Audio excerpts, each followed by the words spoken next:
राधे राधे। स्वागत है आप सबका आज के इस नए वीडियो में। इस वीडियो में हम क्लास 10 का जो वर्णिका भाग 2 का है ढहते विश्वास, जो कि बहुत ही मजेदार और शानदार कहानी है और बहुत ही इमोशनल भी कहानी है, जिसमें बाढ़ से आई आपदा के बारे में वर्णन है कि किस तरीके से वो गांव के या प्राथमिक जीवन पर अपना प्रभाव डालता है। तो हमारा चैप्टर का नाम है ढहते विश्वास। सारांश का वर्णन करेंगे क्योंकि 5 से 6 मिनट का वीडियो होगा। कहानी पूरा पढ़ाएंगे लाइन बाय लाइन, तो एक तो समय भी नहीं है और वीडियो बहुत लंबा हो जाएगा। तो 5 मिनट में हम रिवीजन के लिए ये सीरीज बनाए हैं। इससे पहले हम दही वाली मंगम्मा पढ़ा चुके हैं, इसका लिंक आई बटन में है और डिस्क्रिप्शन में भी है। सारांश करेंगे और प्रश्न का भी डिस्कस कर लेंगे कि कैसे प्रश्न पूछते हैं और क्या प्रश्न आता है। देखिए, सारांश लिखने को आ सकता है और ऑब्जेक्टिव तो यहाँ से आता ही है। तो इसका जो लेखक है ढहते विश्वास का, उस लेखक का नाम है सातकोरी होता। क्या नाम है? सातकोरी होता। तो नाम बहुत सा यूनिक है, मतलब यूनिक नाम है कि ढहते विश्वास के लेखक कौन है? सातकोरी होता। कौन है? सातकोरी होता। लेकिन इसका जो हिंदी अनुवाद है, क्योंकि यह कहानी जो है मतलब लेखक जो है सातकोरी होता वो उड़ीसा से बिलोंग करते हैं, तो उड़िया भाषा में लिखा गया है और इसका हिंदी अनुवाद जिसने किया है उनका नाम है राजेंद्र प्रसाद मिश्र। मतलब राजेंद्र प्रसाद मिश्र जी ने इनका हिंदी अनुवाद किया है ताकि हम लोग को समझ में आए। जैसे कि दही वाली मंगम्मा कन्नड़ भाषा में था और उसको B.R. नारायण ने हिंदी में अनुवाद किया, तो हम लोग पढ़े। तो ये प्रस्तुत कहानी ढहते विश्वास चिंतन प्रधान कहानी है। इसमें कहानीकार सातकोरी होता ने उड़ीसा के जन जीवन का चित्र प्रस्तुत किया है। कहानी एक ऐसे परिवार की आर्थिक दुर्दशा से शुरू हुई है जिस परिवार में 2 लोग, एक लक्ष्मण है और एक लक्ष्मी, मतलब प्रधान पात्रा यही लक्ष्मी है, जिन पर ये पूरा कहानी लिखा गया है। लक्ष्मण किसी मुखिया के घर क्लर्क में नौकरी करता है, किंतु उसकी कमाई से परिवार का भरण पोषण पूरा नहीं हो पाता। इसलिए उसकी पत्नी बगल के तहसीलदार साहब के यहाँ छिटपुट काम करके, मतलब छोटा मोटा काम करके, बगल के घर में, मतलब बगल के तहसीलदार हैं, काम करके उसी कमी को पूरा करती है। उसके पास 1 बीघा खेत भी है, लेकिन बाढ़, सूखा तथा तूफान के कारण वह खेत दुख का कारण बन जाता है। मतलब कि इस कहानी की जो एक क्वेश्चन आता है कि इस कहानी की प्रधान पात्रा कौन है, तो प्रधान पात्रा लक्ष्मी है, जो कि लक्ष्मण की पत्नी है। और लक्ष्मण क्या करता है? मुखिया जी के यहाँ क्लर्क की नौकरी करता है, जिससे जो उसको पैसे मिलते हैं उससे उसका परिवार का भरण पोषण नहीं हो पाता है। इसलिए लक्ष्मी भी बगल के तहसीलदार के यहाँ छोटे मोटे काम करती है, घर का काम करती है, और उससे जो पैसे आता है तो लक्ष्मण के कमाई से जो काम पूरा नहीं होता है उसी काम को, मतलब उसी कमी को पूरा करती है। लक्ष्मी के पास 1 बीघा जमीन भी है, लेकिन कभी बाढ़ आ जाए, कभी सूखा आ जाए, कभी तूफान आ जाए, तो जिसके कारण उसका सारा फसल नष्ट हो जाता है। अब कभी क्या हुआ, सूखा आया तो धान में पानी नहीं गया तो पूरा धान जल जाता है, बाढ़ आ गया तो पूरा फसल नष्ट हो गया, तूफान में गिर गया, तो मतलब वो खेत एक दुख का कारण बना हुआ है, उससे कोई फायदा नहीं हो रहा है इस फैमिली को। आगे कई दिनों से लगातार वर्षा होते देखकर लक्ष्मी इस आशंका से भयभीत हो गई कि इस बार भी बाढ़ आएगी तो तूफान से तो मेरा घर टूट जाएगा, क्योंकि इसका घर एकदम बहुत ही मतलब मिट्टी उट्टी का बना हुआ है, मतलब बहुत ही कमजोर घर है। तो इस बार वो भयभीत हुई कि चलो फसल तो नष्ट हो गया, अब की बार अगर बाढ़ आया, तूफान आया तो इस बार मेरा घर नष्ट हो जाएगा। अब सोच के देखिए कि एक गरीब फैमिली है, अगर उसका घर ही चला जाए तो कहाँ रहेगी? उसके छत, मतलब उसके सर पर से छत का बसेरा हट जाएगा, तो अपना परिवार का भरण पोषण या अपना गुजारा ठहरने की तो व्यवस्था होनी चाहिए। तो इस बात से लक्ष्मी इस बार बहुत ही ज्यादा भयभीत है। कर्ज लेकर किसी प्रकार घर की मरम्मत कराती है। बेचारी का मतलब इनकम इतना कम है कि उसको कर्ज लेना पड़ता है घर का मरम्मत कराने के लिए, और फिर वो भी अगर तूफान में टूट जाए या बाढ़ में बह जाए तो सोचिए कितना तकलीफ होगा, कितना दुख होगा। तूफान और सूखा से त्रस्त होते हुए भी हल किराए पर लेकर खेती करवाती है। मतलब कि कितना भी बाढ़ आ जाए, तूफान आ जाए, ये कभी हार नहीं मानती है, हल किराए पर लेती है, मतलब भाड़ा पर हल लाती है और फिर खेती करती है। लेकिन बाढ़ और सूखा दोनों इसके फसल को नष्ट कर देते हैं, मतलब इसके आशा को तोड़ देते हैं, आप ऐसा समझिए। सूखा होने के कारण धान के अंकुर जल जाते हैं, फिर भी हार न मानकर बारिश होने पर रोपनी करने का इंतजार हर किसान करते हैं। लेकिन लगातार वर्षा होने के कारण बाढ़ आने की चिंता ने लोगों की नींद हराम करके रख दी थी। अब जितने भी किसान हैं बहुत मेहनती होते हैं, बहुत मेहनत से एक एक फसल को लगाते हैं, अपना जी जान लगाकर अपने सारे परिश्रम पूरा दिन खेत में झोंक देते हैं और सोच कर देखिए जब बाढ़ आ जाए या सूखा जो उसका सारा फसल नष्ट हो जाए तो क्या बीतेगा उस परिवार पर। मतलब उसकी नींद हराम हो गई थी। मतलब दिन रात वो लोग चिंता में ही थे कि प्रभु बाढ़ ना आए।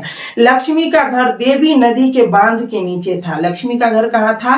देवी नदी के बांध के नीचे था। ये क्वेश्चन ऑब्जेक्टिव में आ सकता है कि प्रस्तुत कहानी ढाते विश्वास में लक्ष्मी या कहानी की जो प्रधान पात्रा लक्ष्मी है उसका घर कहाँ था? तो देवी नदी के बांध के किनारे था, ये याद रख। लक्ष्मी उसी समय ससुराल से आई थी जब दलई से बांध टूटा। बाढ़ की भयंकरता के कारण लोगों की खुशी तुराई के फल की तरह मुरझा गई। अब देखिए लक्ष्मी ससुराल से आई थी उसी समय घर। अब इसका जो घर था वो जस्ट बांध के नीचे था। जैसे ही बांध टूटा पानी ने ऐसा भयंकर तूफान मचाया कि लक्ष्मी का घर ऐसे टूटा। बाढ़ की भयंकरता के कारण लोगों की खुशी तुराई के फूल की तरह मुरझा गई। मतलब साफ फूल की तरह मुरझा गया, इतना शोक ग्रसित हो गया। एक बार बाढ़ है और पूरा दहा करके लेकर चला गया। चारों तरफ हाहाकार मचा हुआ था। उस दर्दनाक स्थिति की अनुभूति लक्ष्मी की हो चुकी थी और लक्ष्मी मन ही मन सोच रही थी, हे प्रभु अब तो मानो ये प्रलय आ गया है। क्या आ गया है?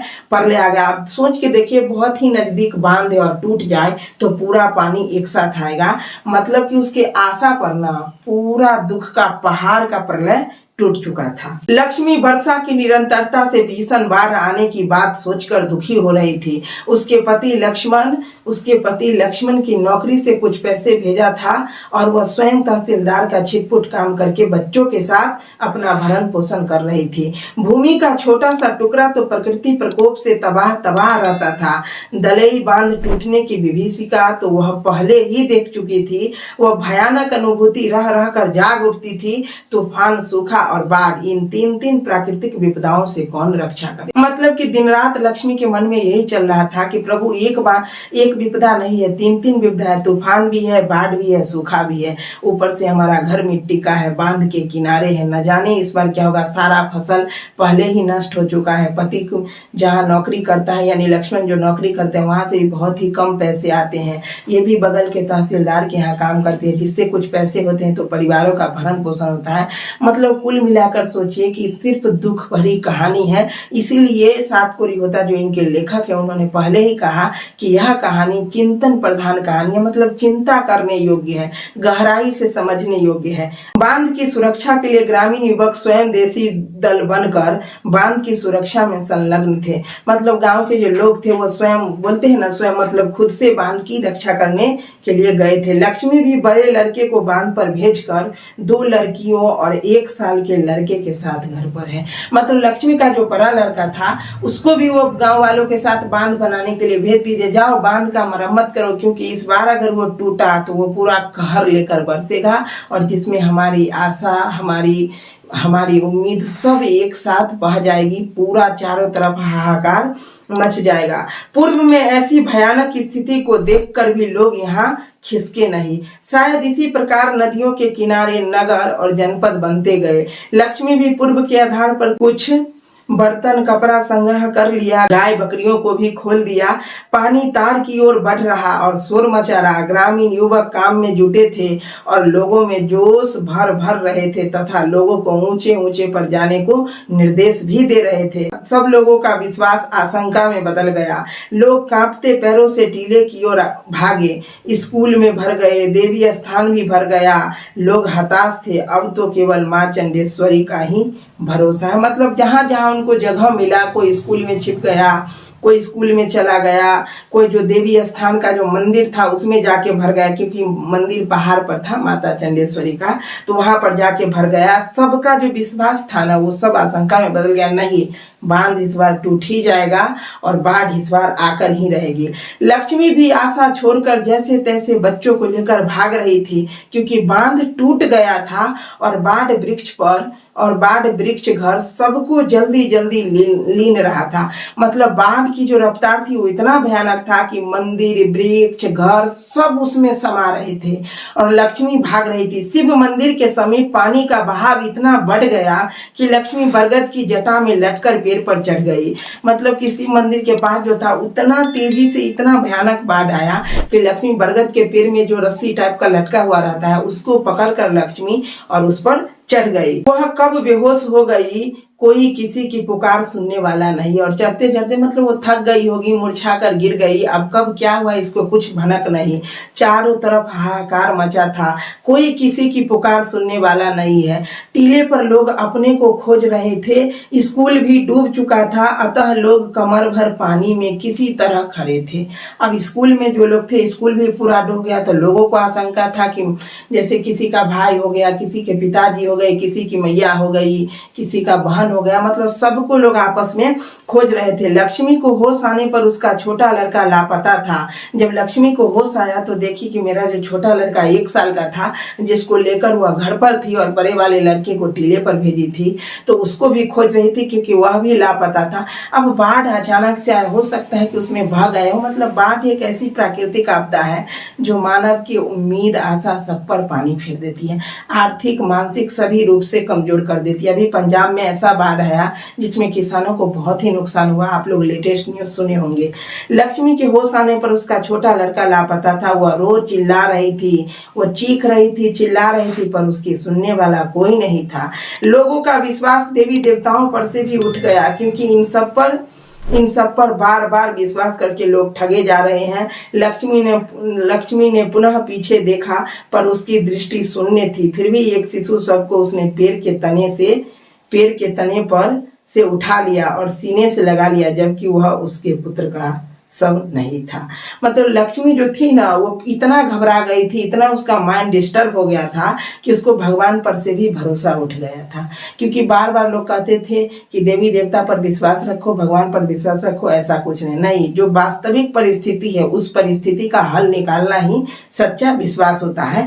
तो बगल में लक्ष्मी मतलब इतना पागल हो गई अपने बेटे के शोक में कि बगल में एक बच्चे का शव पड़ा था, पेड़ के तना पर लिपटा था, उसको सीने से लगा ली, क्योंकि उसको लग रहा था कि यही मेरा बेटा है, जबकि वह उसके बेटे का शव नहीं था। तो उम्मीद करते हैं कि कहानी का सारांश आपको समझ में आया होगा। कितना दुख भरी कहानी है वो आपको समझ में आया होगा।